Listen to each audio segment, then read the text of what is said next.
What's up, y'all? Welcome to the Independent Living Podcast. This is the podcast where we talk with some of the most successful independent creators, talk about their journey, talk about their business, because there's so many different ways to get to it these days.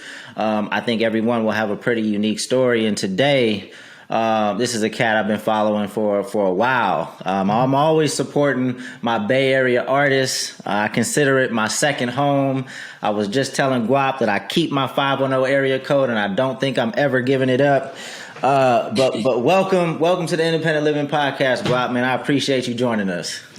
Come on, thank you for having me. Independent Living, what's happening? Nah, for sure. I think this is going to be great. Like I said, I'm always a fan of the Bay Area. I don't think Bay Area gets its due. I think there's a lot of talent in the Bay Area, and a lot of cats get stuck just in the Bay Area. Let's talk about that first, because I want to explore that. Like, why do you think that there's so much talent in the Bay, but a lot of cats and young women have a hard time making it out as an artist? Yeah, we was talking off camera about infrastructure. Or lack thereof is the problem. There's nothing. There's nowhere to go. Once, so say I'm an artist in the Bay, up and coming. I have a song. It gets popping. They playing it in the hood. The hood moved just from our streets to like pretty much urbanly. Now I'm in the culture. People kind of know me. I only got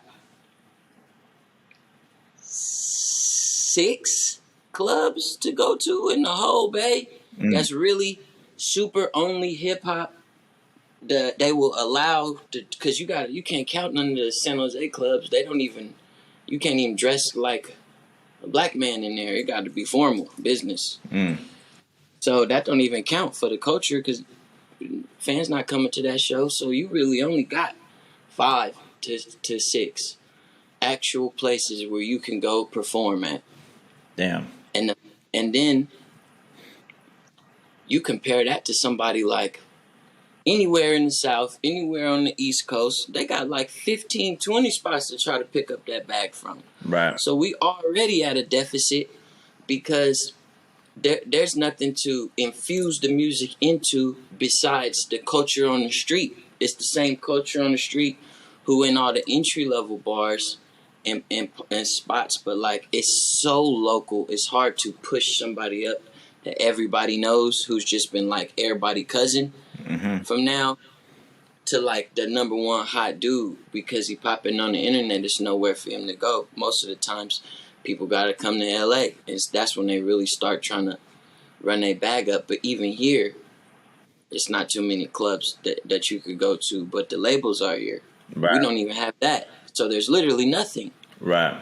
I remember being in Clubhouse when Clubhouse was a thing, and like there was like a Bay Area room, and Rex Life Raj was in there, Big Von was in there. A lot of cats that are big in the Bay, just Bay Area voices were in there, and they were talking about potentially like rallying around some artists and really trying to prop them up. And I've heard conversations like that before.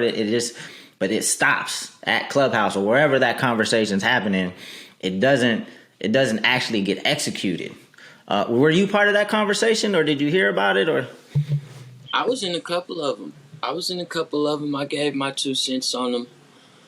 But for me, I was struggling to connect all the way, because it was a lot of people coming in and out of those chats outside from like the main factors who we all know or respect, that are just so removed from the actual industry because they still back in the Bay. A lot of the things that they expect seemed a little bit unrealistic. Because especially being an independent artist, you gotta weigh out people's feelings a lot more, because you're dealing with the grassroots. You know what I'm saying? You need to connect to the fucking soil. And if everybody that's standing in the mud with you feel like they either supposed to be the one on top or know you so well that they refuse to call you your fucking entertainment name, that it's not gonna work. Right. It's not gonna work. And that's just how small the Bay Area is. Nah, for sure.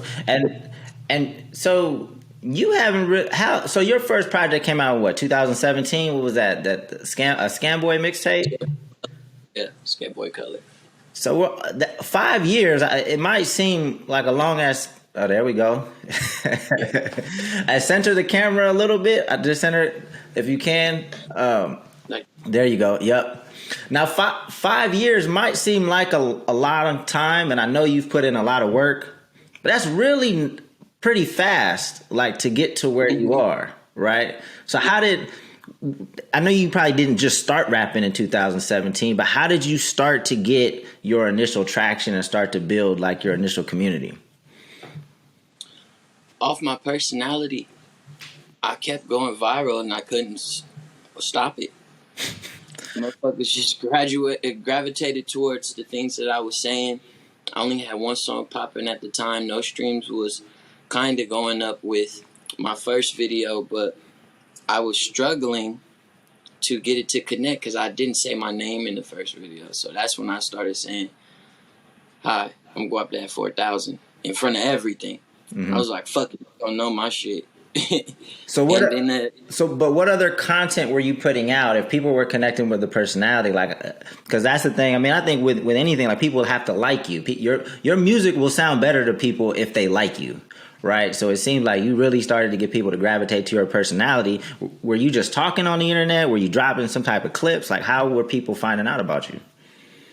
I would take a shot of some Hennessy, pick up my camera phone, turn the selfie camera on, and just freely express myself. Genuinely how I felt in my way, which is funny to some people, disturbing to others, rude to others.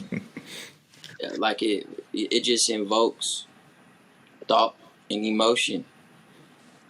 Some people even feel like things that I say are prolific, which always makes my day. But, you know, different people connect in different ways to just me expressing myself back then. It's a lot of self-love. It was a lot of ego talk, but more so confidence talk, checking my ego and like living in my reality, but still being confident in it. You know, I was saying I never be broke in the mind, but I still eat cup noodles. To this day, I'm throwing hot sauce in that bitch. There you go. Now, when you were doing this, you were just waking, like, was it intentional? Like, were you saying like, hey, I'm going to do this once a day and just build my audience? Were you just getting on there whenever you felt like you had something to say? Cause like Plies does that now. I don't know if you follow Plies. Like he'll just get on the camera and just talk his shit about whatever's going on, whether it's politics or, you know, something that just happened to him in a restaurant. Is it similar to that, or was there more structure to it? No, it was pretty much that. I was one of the first ones doing it. Before Plies even came back. Boom. When he came back, and he inspired me though, him and Kevin Gates, because when they came back, they was doing what I was doing, but with diamonds in their mouth. And I said, okay, that's the hook. There it go.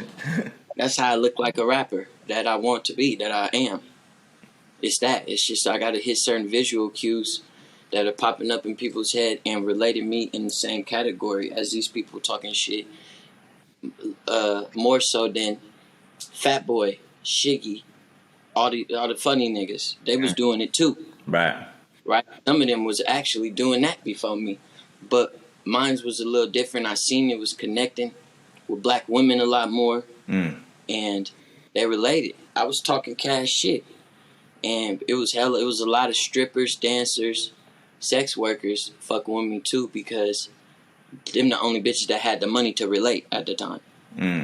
So I just started kind of fostering that, building that out, talking to those people, coming up with nicknames, naming the people in my comments. They coming to shows, I'm remembering the names that I gave them type shit, and just kind of like building that out. And back then my shows was nothing. 5 people, 10 people, 15 people, nigga, nobody type shit. And I'm still talking to them and just like fucking with them. I never cared how many people was there. But on the internet, it was so many. Right. So it was a difficult thing to balance, because there was always this duality to my career with my personality. It was really like a triangle, because at heart, I'm this super creative, artsy, weird ass nigga. Brand wise, I'm bougie, handsome, self loving, confident, and personally, I don't give a fuck about really nothing. So it was a hard triangle to balance because I'm fighting my own mental health against the art, against the brand. And that's kind of been my triangle as I spiral upwards, you know? Right.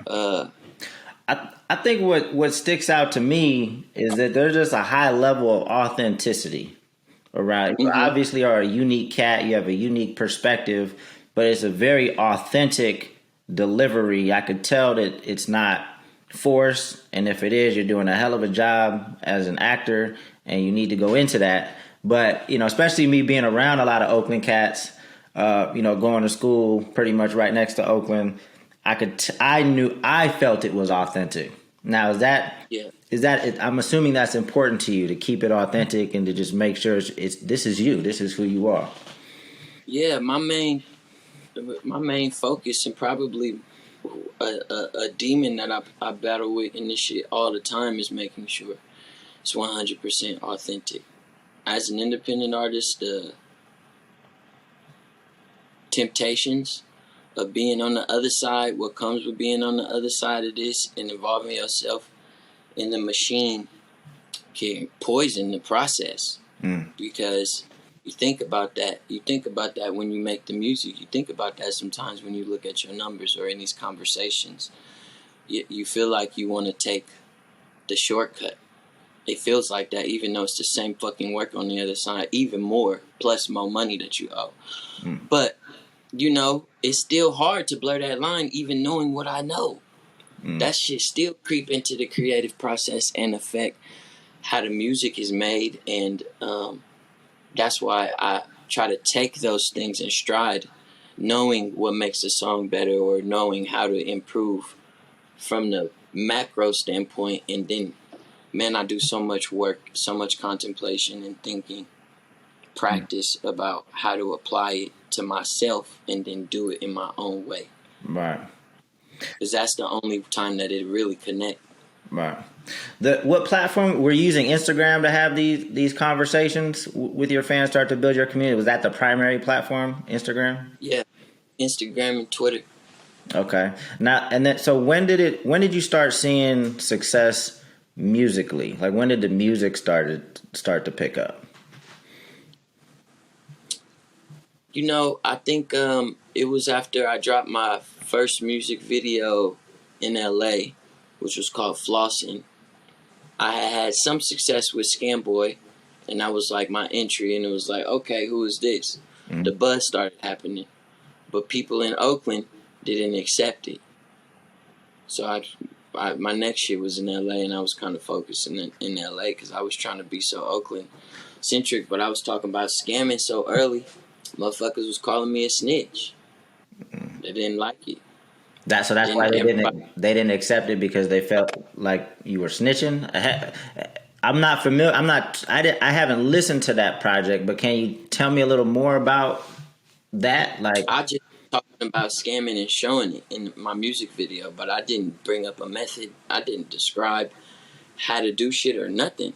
I was just talking about my lifestyle, because that's what the fuck I was doing, and it rubbed people the wrong way because I was so open with it, and niggas wanted to keep it a secret. Like, the police didn't already know. Like, niggas wasn't already in jail for it. Okay, so yeah, I came to LA and I dropped Flossing. I got my dick sucked by 2 girls in a music video. Drake reposted. I had this crazy viral bet with him. I think I remember that. I think I do remember the bet.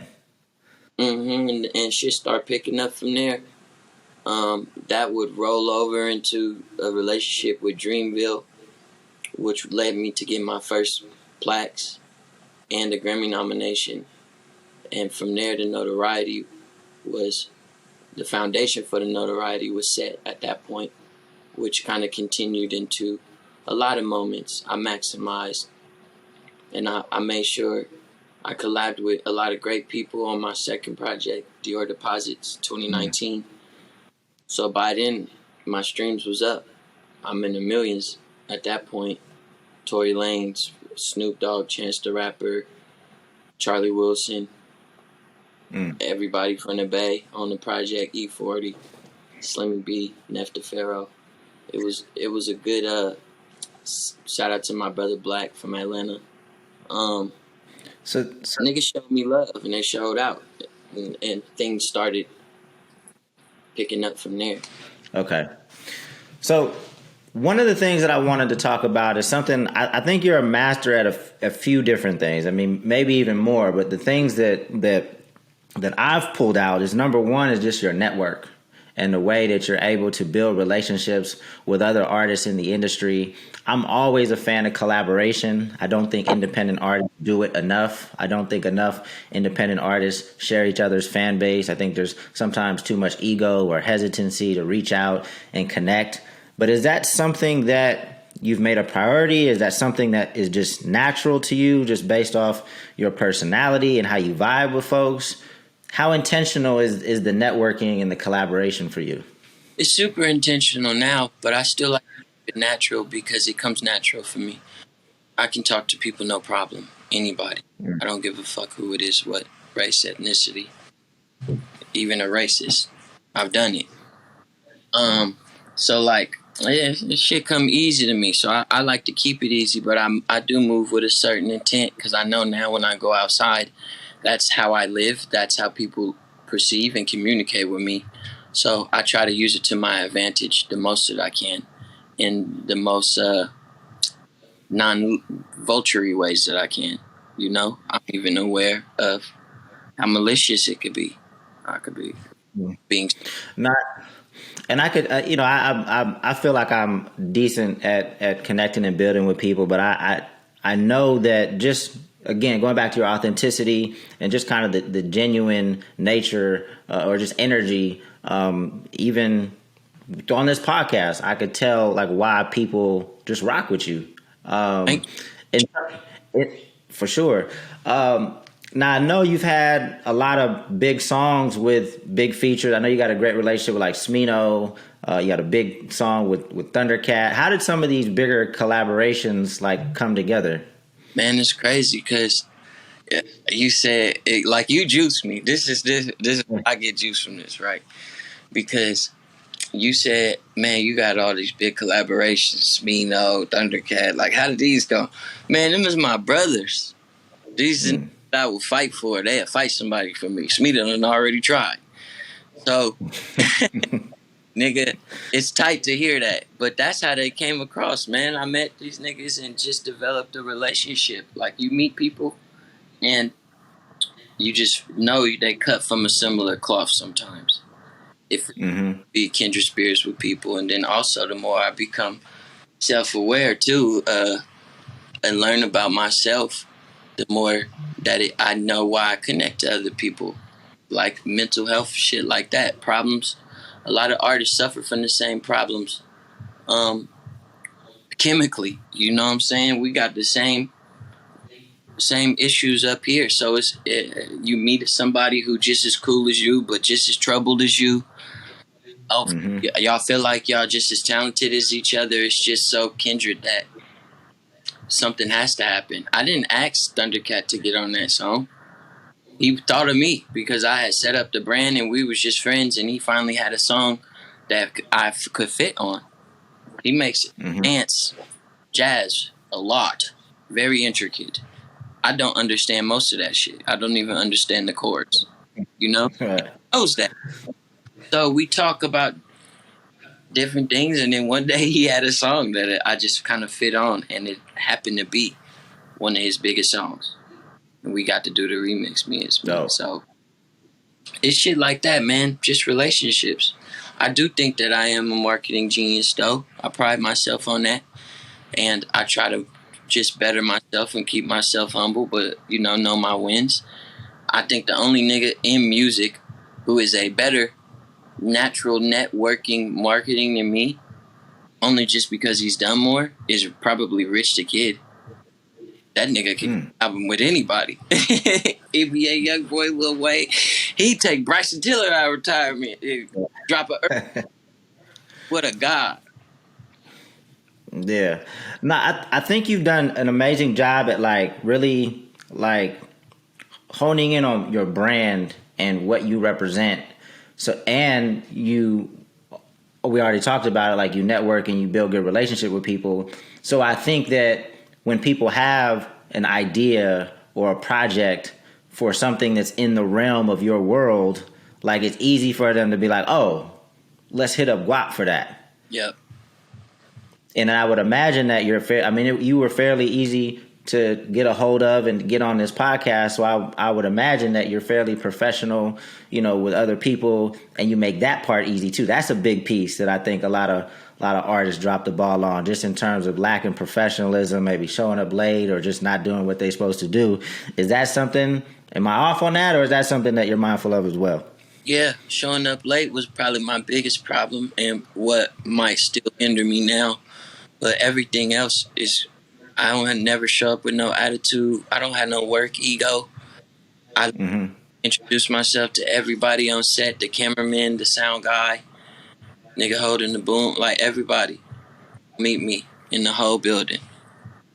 Right. All my label meetings, when we was taking it and trying to figure out where I wanted to be, if I still wanted to be independent, I leave.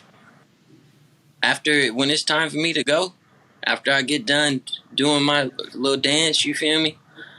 I'm out the room. I take off my shoes and walk around the building, look for the interns, eat some snacks, find some beef jerky or something, and then talk to all the people that's on the computers. Because my first year, that all those people on the computers finna be in the office at another building next year. So I mean, that's a great point. So I was going to actually say something else, but that makes a lot of sense too. I mean, it's always good just to have positive energy with anybody, even people that you think are lower than you, because these years go by so fast that you never know what opportunities they're going to get and what position they're going to be in. So I definitely understand what you're saying. What I was also going to say, though, is like if you get signed to a label, obviously a label has a shitload of artists that they're working.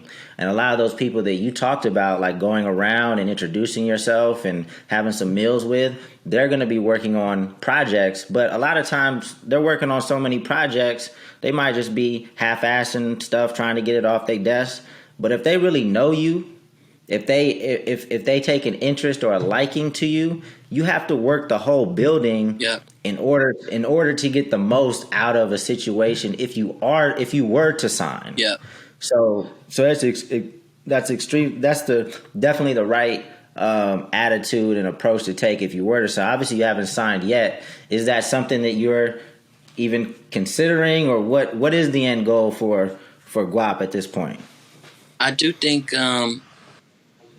I've been considering entertaining a deal.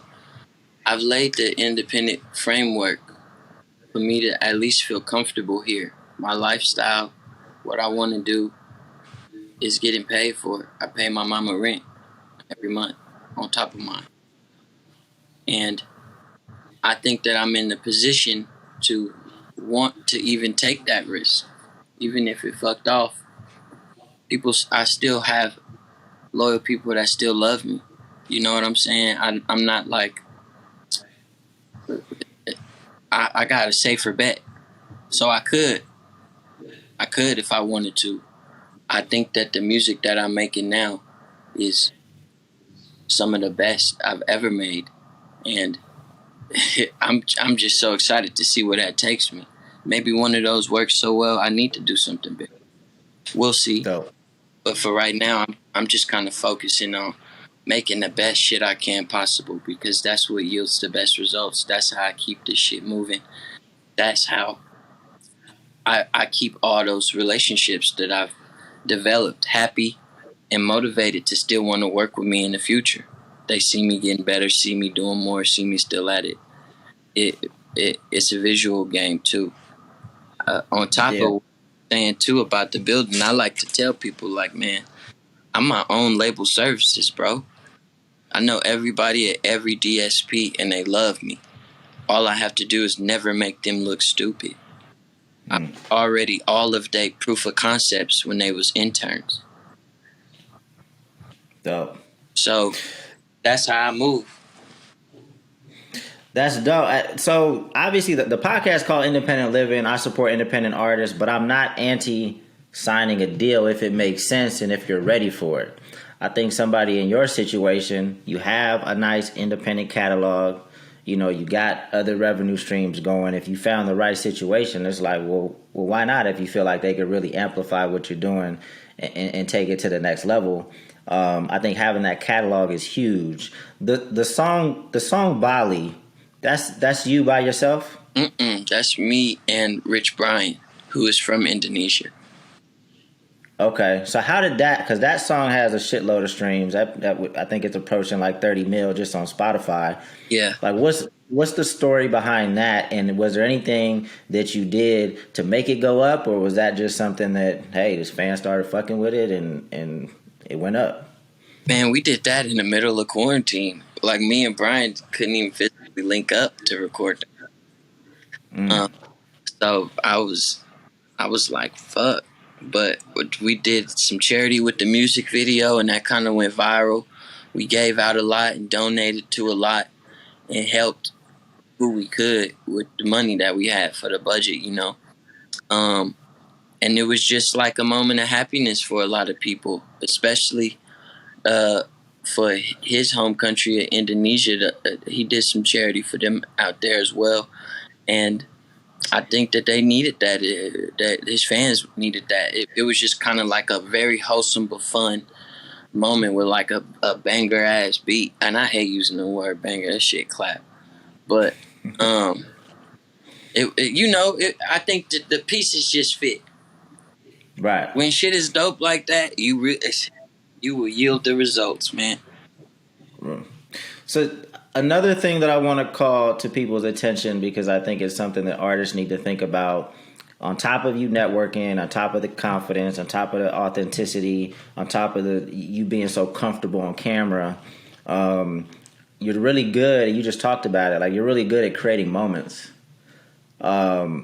Is that something that you're thinking about for every project, for every song? Like, how could this be bigger than the song? Like, how can we make this a bigger moment? Because I think that is so crucial in this day and age, especially with so much content being put out, so many music, so much songs being dropped, you know, being on Twitter, Instagram every day, seeing all this content. How do you make your stuff pop and stand out from the rest? I just kind of get inspired. Sometimes writing the song or making the beat. When I'm making the beat, I just know the shit I could say or how I can market this, how we could post it, like some creative shit to do. So it's so much. Sometimes we gotta weed through it and be like, okay, is that on brand? That idea is cool, but like, is it on brand? Because I'm so down to do anything, man. We gotta stop me from doing shit sometimes. Right. Yeah, I try to keep it natural though, because there's been times where we try to fabricate that same magic, and then I just end up looking corny because it's like it looked like I'm trying, and I happen to be so cool that I only really look corny to myself. People still like it, but I don't want to feel corny to myself, you know. So right. Really picky with, like, you gotta really play with it. But when you have them, that's the best way to promote shit, because niggas need to see. I got a song called Gucci Pajamas, me, Chance the Rapper, Charlie Wilson. And the song is about me having a foursome, and one of the bitches stole my Gucci pajamas. And this is a real story. This came from my real life. So I posted the text messages. It was my first fashion week in New York. I just woke up. I'm on the couch talking to my publicist and the lady from Warner, because we was distributing through Warner's distribution company, ADA, and I had a one-off with them, and they was like, "How can we market this? This story is so crazy." I said, "Look, this is what we finna do." I took a shot of some Hennessy, and I was like, "We finna." No, it wasn't even no Hennessy. It was some random tequila, but whatever. I was just like, fuck it, I'm finna wing this whole thing. I said, I'm finna post the text messages from the group chat with the girl. I'm about to DM her and tell her that I'm finna post this and just tell her it is what it is. I want her to kind of get mad, but I'm warning her to be a real nigga. So, so I'm like, I'm gonna post the text messages. Everybody gonna see that. And then after that goes viral, I'm gonna post a wanted poster. And then Sam was like, Sam's my manager. He was like, man, maybe we should post the wanted posters all around. I said, hell yeah. Let's do like we could do a whole Weed Paste campaign. Sam loved Weed Paste campaigns, and we kind of did that before too, so, with flossing. So he was like, okay, bet. We got everybody mobilized. Everybody on the phone was on a different part of the country. I hit Atlanta. I hit Soho in New York, all over Soho. We hit LA, all by the fucking, what's the hike everybody do in Hollywood? Runyon. Yeah, Runyon. Hit Runyon, yep. Full of flyers. Melrose, Fairfax, Rodeo, Beverly. Lenox Mall. And my cousin did it in Chicago. So everybody was like, who is this nigga Guap talking about this bitch stole my pajamas? Have you seen him? And that was everywhere, bro. That was so viral that it rolled into the internet. Like other blogs posting it, like Guapdad's looking for the Gucci pajamas. People was calling in the number on the flyer, and we got emails, and it was just we was able to gather so much data, and that was just all off the fly. It's just something that felt cool, that felt fun, and we just executed it like it was just, it was some cool shit to do for this song. I didn't expect that many people to see it, but I knew that being messy is fun to people. They like text messages and arguments, especially for some like sex or raunchy, devious shit. All that shit sells. And that was literally off a 3-minute conversation before I left the house and went to my first fashion show. I think that's creative. I think, there's a lot of artists that are still stuck in kind of like, just kind of normal things that you do when you release songs. When I'm trying to get artists to think outside of the box, like what's the story? What's your brand? Like how can you be more creative with these releases and the story that you're trying to tell? And I think you do a really good job at that. You talked about Sam. I always like to see kind of like who your team is, how your team has evolved over time, right? And like so maybe starting, you probably were just doing things by yourself initially. Right. So then who was that first person that helped out? And then how does your team evolve over time? You don't need to name names, but like I'm more interested in like who did you bring on first? Was it a lawyer? Was it a manager? And then how your team has evolved to this point? I met my manager first, Sam. And that was through my photographer. So really, if I could say who was on my team first was my director, Chris Simmons. He started directing with me back in the Bay, and he let me shoot my verse video for $200. I pulled up on him in my girlfriend car at a Starbucks in Fremont, and was like, "Please, I have this vision. I'm gonna make all these clothes. I got my auntie like making up all these outfits. I'm gonna put all these girls in ski masks. I'm just like on some Tumblr shit, man. I'm trying to be different." And he believed in it. So we shot the first shit, and when he moved to LA, I used to stay at his house. I was still scamming and shit, so I just like buy groceries, hit for some food. If I hit for an Airbnb or something, he comes, pull up, we party. And one day he introduced me to Sam, who owned the studio. I met Sam, and then I seen him as a manager, and he had all these things that he said he was going to do with an artist. 8-9 months later, I'm down bad looking for a way out the hood, trying to leave Oakland. And I go on his page and see his artist page, and they did everything that he said he was going to do. I told him I wanted to do this shit, and I only knew Chris, so I had the director. I was making my own cover art, drawing it all, making my own beats. getting just beats from other dudes. I found a producer in the Bay who now is super plugged in and got the whole nightlife and shit now as a DJ, Drew Banga. He produced my first song that had some traction money, and that's what I was working on, that sound, after Sam agreed to be my manager. When I moved out here, I took the bus out here with $20. Damn. So because I didn't want to scam no more. I knew if I ran one play, I'm back in it. Like, my mind is working extremes only. It's on or off. I can't not fuck with it or wean off. I got to go cold turkey or nothing. So I'm in LA, cold turkey, broke, living in Sam's studio, plotting on shooting videos with Chris.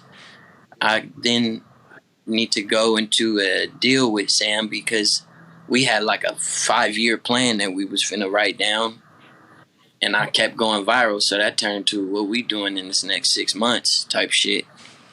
Mm-hmm. And we needed paperwork, so I needed a lawyer. Found my lawyer, Dan Showman. Shout out Danny Boy.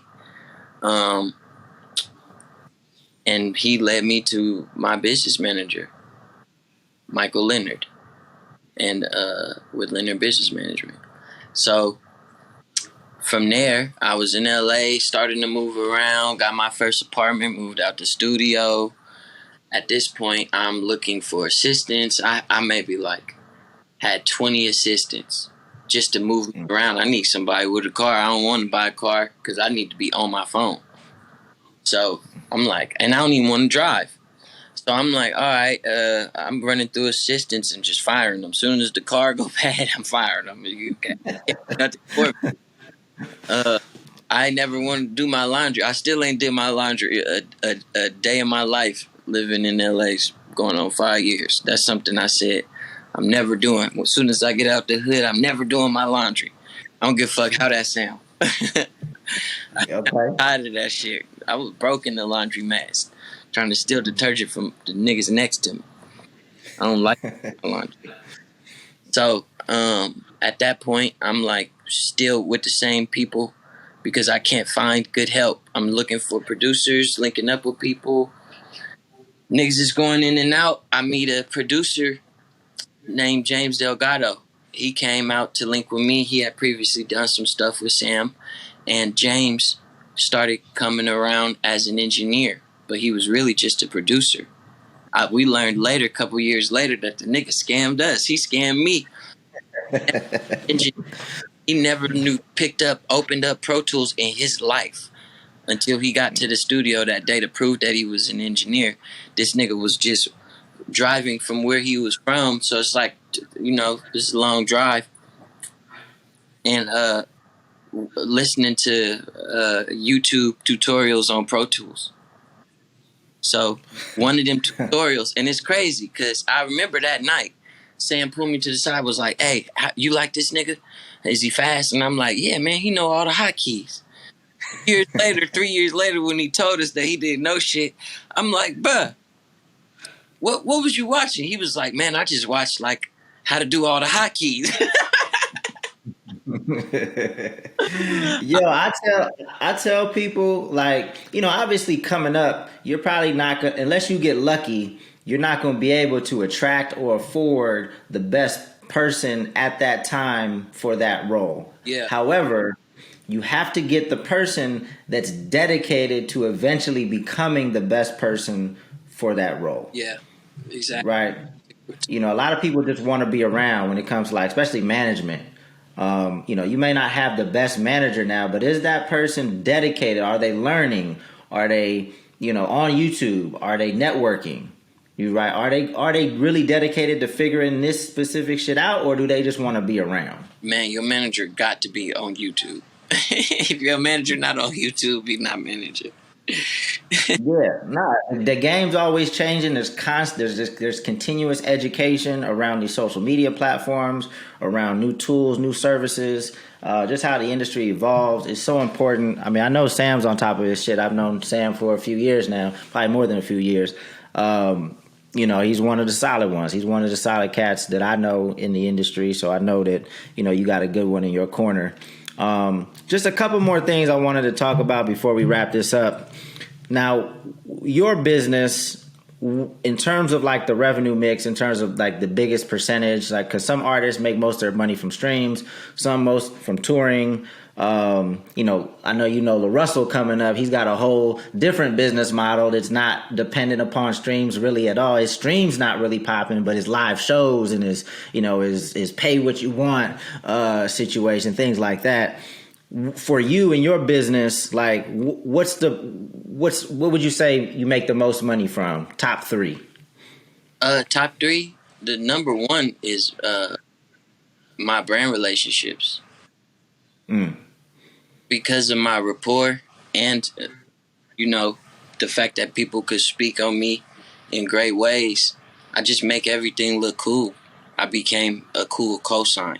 So and ain't no money. Even artists, the big artists that get big, only get big. We all only get bigger in hopes to land those type of brand relationships anyway. And I got them at entry level. So I think that's the number one, because them checks be crazy and I love them invoices. Ooh, shit. I could do a backflip think about them invoices, boy. So what are some of the give people some examples of some of the brands that you work with? Bel Air, Monster Energy, Hypnotic, Foot Action, Foot Locker, McDonald's, Disney, Doritos. Sheesh. Yeah, these are big brands, so I know it comes with big checks, but Hennessy XO, AT&T. Yeah. And how do you feel like you've secured those partnerships? Like, what is it just because you've done an amazing job, like really defining your brand and you know, aligning with them, or is Sam running these plays? Is it a combination of like? I brought myself the most money, but I make the most money in unison with Sam when we are with each other, and just like working that relationship, that kind of like symbiosis in between artist and manager, I yield the best results. But I think I brought in personally, I started the most conversations. Dope. Yeah. And how do you typically, do you just cold maybe DM some of these brands, or how do you initiate it? Both. It's sometimes it's cold DMs, sometimes it's through reference, sometimes they see other shit that I've done and they like, oh, okay, that's who people are hiring. And on set it's all about, that's why I talk to everybody on set, because I could be on set for one thing and then that guy who's just the fucking light man on that is actually running a whole nother project for New Era, and which I did as well. And then I go over there to the New Era shoot because he loved working with me on this. And right. it kind of just compounds like that, bro. So it's really just a mix of like lifestyle, networking, and putting your balls on the table. I done cold DM'd everybody. Shit, that's how I met Drake. Dope. Man, I'm glad we touched on that, because I think, you know, there's so many opportunities out there these days. So what's number two? Is number two streaming? I think number two will be streaming, and then number three will be merch. Or they kind of go back and forth, because my streaming is consistent, but my merch has moments, because it's been drops where I didn't just thought of some shit that day and we cleared like $60K on shit, because people just like the design, and I like to play off social moments and really display art, you know, that reflect how I feel about a time or a thing or an event, you know. And shit, we could clear shit on that. So I'm gonna say 2 and 3 interchangeable for me. Okay, dope. And that was going to be the last thing that I wanted to talk about, right? This latest drop, Still Money from White People. Where where did you get this concept? How did it all come together? How well is it doing? Tell me the story behind. And people need to go check it out. What is it? What's the website? Let's drop the website. What's the website? You can get all the merch right now at Guapdad4000.com. Yeah. Okay. It's up there. So go to Guapdad go to Guapdad4000.com. Check out the merch. Yeah. But give us the story behind Still Money from White People. I made this a couple of years ago, and I decided to sit on it. It was around like George Floyd times, and it moved deeper into quarantine, and it just kind of sat on me. I wanted to know. I liked Andre 3000 shirts that said, he always had a statement on them for his merch, and I bought some before, like, why do dark people suffer the most in most cultures? I was like, damn, what's my sentence? What's my sentence? What do I want to make people think about? What's something jarring like that? And then I came to, was looking through the LA homie shit, stumbled across Desto Dub. It should say awful lot of cough syrup. That's an awful lot of cough syrup. I'm like, that's also, it's jarring, but it's cheeky. But it's still jarring though. It's like, damn, okay. What's mine? And I was looking back on a Rolling Loud interview that I said with Brittany Griner, actually. Not Brittany Griner, free Brittany Griner.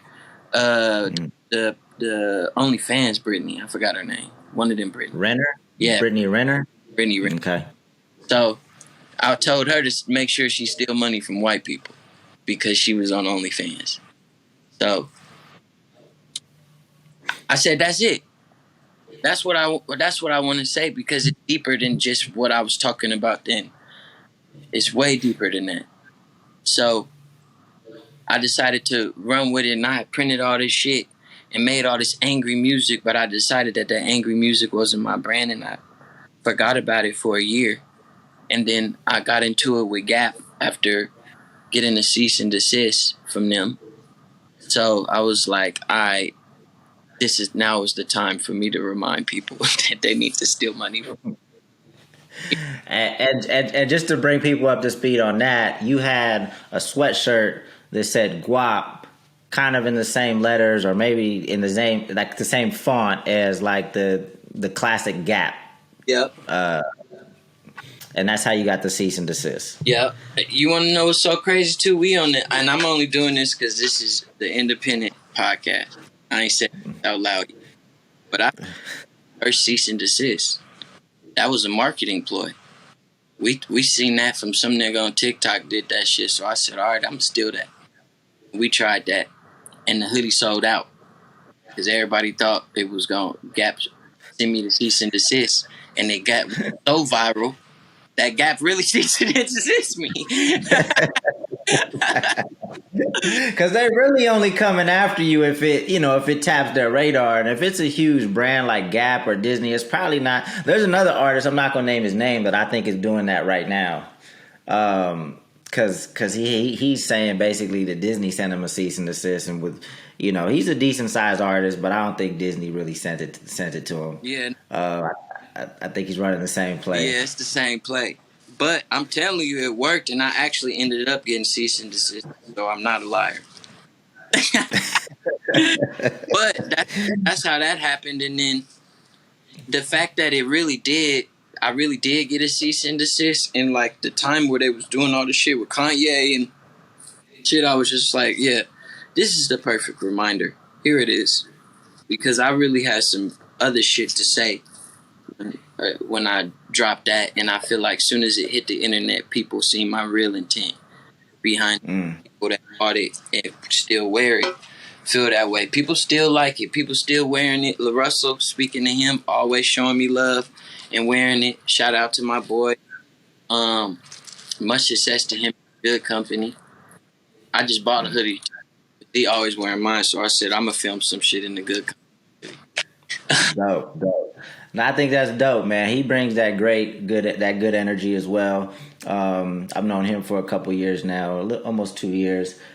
Super cool. So the hoodie did well. Then it's selling well. All the merch is doing well. I would imagine also that you're getting a lot of white folks hitting you up that maybe don't understand or maybe that are angry or upset. Is that the case? And what's your message to them? Honestly, the t-shirt is so powerful because all people see is the sentence and get so enamored by it. I had a whole conversation with a obvious racist who was so oblivious to the fact that he's racist. The shirt is not.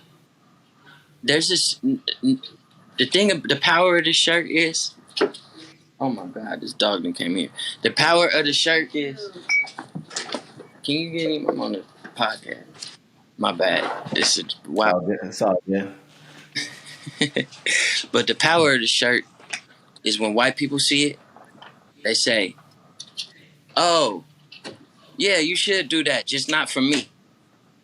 That's the most common white response when they see the shirt. They say, "Yeah, you should do that, just not for me." That's like the average. If you're not racist but don't really care about it, the super not racist people love it, ask to buy it when I give them the shop information or whatever. And I had an interaction with this dude because he realized after he said it in his mind, "Oh, you should, not for me." He realized he was the nigga that we should be stealing from, and he didn't like that. He didn't at all. I watched him break down. He wanted to say nigga. He tried to say it twice, and we was finna beat the shit out of him. But it was crazy. Like, I wasn't even mad at him. I felt sorry for him because his whole existence just crumbled off a t-shirt. It made me feel powerful too, but I tried to humble myself in that power because I didn't want to be malicious. Wow. Dumb. Well, let's wrap this up, man. I want to just ask you if you have any advice or encouragement to young creators that are watching how you move or that want to do what you're doing. Like, what's just some of the advice that you would give out to aspiring creators these days? Because the game changes, right? Like, what you did in 2016, 2017, if you run the same play, it may or may not work today because there's so many different variables and so much more content we're competing against. But what is your advice to young creators today? Load up the pipeline.